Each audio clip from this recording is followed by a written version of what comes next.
예, 돈이 되는 투자 칼럼 하나대투증권의 청담금융센터 박문환 이사 연결되어 있습니다. 여보세요? 네, 안녕하세요. 예, IMF가 지난주 연례협의 보고서를 발표한 것 같습니다. 여러 가지 내용들이 포함되고 있는데 우리나라 2016년에 생산 인구가 정점에 도달한다 이런 소식도 있었죠? 네, 부활절로 대부분 주요 증시는 물론이고 상품 시장, 외환 시장 모두 시장하는 바람에 뉴스 분석할 것이 별로 없네요. 그래서 오늘은 지난 주말에 릴리즈됐던 IMF의 보고서를 안주 삼아 씹어보기로 하겠습니다. 말씀하신 대로 IMF는 오는 2016년에 이르게 되면 우리나라의 노동 가능 인구가 정점에 도달할 것이다 라고 예상을 했는데요.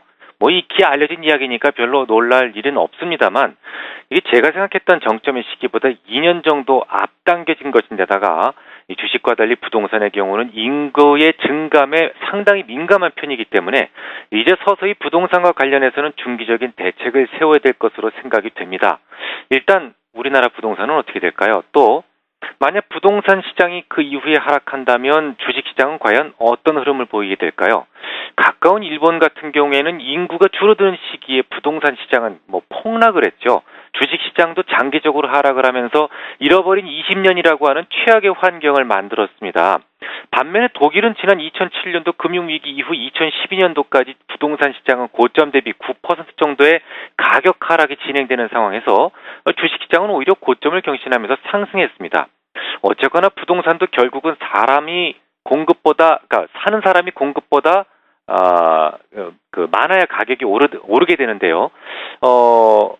노동 가능 인구가 꺾이게 되면 당연히 사고자 하는 사람이 줄어들게 되고 부동산 가격의 하락 피할 수 없겠죠. 즉 2016년 이후로 우리네 부동산 시장도 가격 조정을 보일 가능성은 큽니다. 그런데 중요한 것은 부동산 가격의 하락이 감내할 수 있을 정도의 일반적 하락이냐, 이 독일처럼요, 아니면 일본처럼 폭락이 될 것이냐에 대해서는 오랜 시간 부동산 업계의 논쟁거리였습니다. 그렇다면 실제로 이 박 이사님 생각을 좀 듣고 싶은데요. 과연 일반적인 우리가 감내하는 소프트 랜딩이라는 얘기도 많이 하는데 이런 식의 좀 하락이 예상되는지 아니면 일본식의 좀 이게 좀 감내하기 쉽지 않은 좀 폭락이 예상되는지요. 이 예고된 악재는 또 악재가 아니라는 얘기도 있습니다. 박 이사님 생각은 어떠신지요? 네, 두 나라의 상이한 흐름이 진행되던 이유가 있습니다. 그 나라의 투자자들의 고유 습성 때문이죠. 부자들이 부동산을 얼마만큼 선호하느냐에 따라서 이런 특성이 나중에 이제 부작용으로 나타나게 됩니다. 쉽게 예를 한번 들어볼까요? 예를 들어서 부자들이 1억 원의 자산을 가지고 있다고 해보죠. 그런데 그 1억 원 중에서 9천만 원 정도가 부동산에 이게 좀 이렇게 편중돼 있다면 어떻게 될까요? 부동산 가격이 하락할 때 무척 아프게 느껴질 겁니다. 당장 부자들의 주머니는 다치게 되고 장기 불황에 빠지게 되죠. 하지만 3천 원 정도만 투자해놓고 나머지는 다른 데다 분산 투자해놨다면 어떻게 될까요? 부동산 하락이 시작돼도 경제는 큰 타격을 받지 않습니다.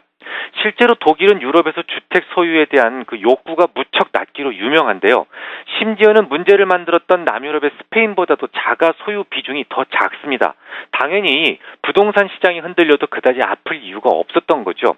소비가 크게 위축될 일 없으니까 주식시장은 부동산과 별개로 상승하는 흐름을 보여줄 수가 있었던 겁니다. 하지만 일본의 경우에는 부자들이 부동산 시장에 대한 편애가 심각한 수준이었습니다. 일본 어르신들은 늘 젊은이들에게 이렇게 이야기하곤 했죠. 돈이 생기면 무조건 땅에 갖다 묻어라. 땅은 절대로 거짓말을 하지 않는다라고 말이죠. 결국 부동산 침체가 진행되는 동안 소비가 빠르게 위축되면서 일본은 잃어버린 20년이라고 하는 무서운 장기 침체기를 경험하게 됐던 겁니다. 이제 2016년에 생산 인구가 우리나라도 줄어들게 됩니다. 그럼 우리나라는 어떻게 될까요? 일단 우리나라 역시 부동산에 대한 편애는 일본보다 결코 덜하지 않습니다. 부자들은 대부분 부동산으로 부를 이루었고 또 부동산에 전체 부가 집중되어 있기 때문에 부동산 시장이 폭락한다면 부자들 대다수의 지갑이 다치게 될 것이다라는 것은 일본과 다르지 않습니다. 다만 다치는 것뿐이지 일본처럼 부자들과 은행이 동시에 파산으로 갈 가능성은 크지 않습니다.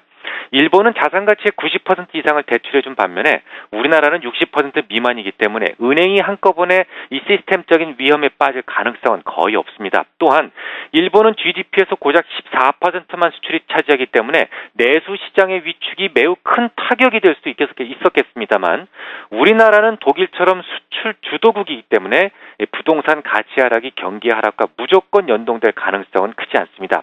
그래서 저는 2016년도 이후 경기의 흐름은 독일과 일본의 중간 정도 흐름을 보이게 될 것이다라고 전망합니다. 부동산 가격은 하락하겠지만 그렇다고 폭락은 없을 겁니다.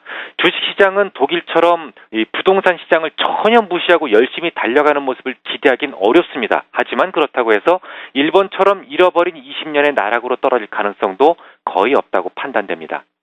예, 내용 잘 들었습니다. 감사합니다.